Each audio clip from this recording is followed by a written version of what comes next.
I've just gone through the details of the case against Father Ancho. Medyo sensitive siya at medyo komplikado. But we could always look at the negligence claim, particularly under 2176 of the Civil Code. Attorney Lilet, are you okay? Attorney, aaminin ko po, ngayon lang po ako naapektuhan ng ganito sa kasong hinahawakan ko eh. Maybe because it involves my faith. Kamusta naman ang pananampalataya mo? Intact naman po. Naniniwala naman po ako na may Diyos. I almost lost it nung nakulong ako. Kaya natatakot po ako ngayon na baka matrigger yun ng kasong to.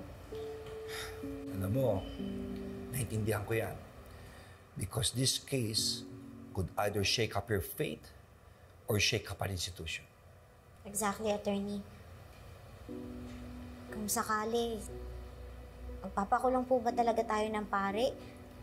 Kaya ko po bang gawin yun bilang isang Katoliko? Pero alam mo, yan din ang tanong ko sa sarili ko eh. Pero isa lang iniisip ko, hindi tayo iwan ng Diyos. Pero kung sakali mang hindi niya sinunod ang exorcism rites ng Catholic Church, o nagpakadoktor siya na hindi naman dapat lang siya managot.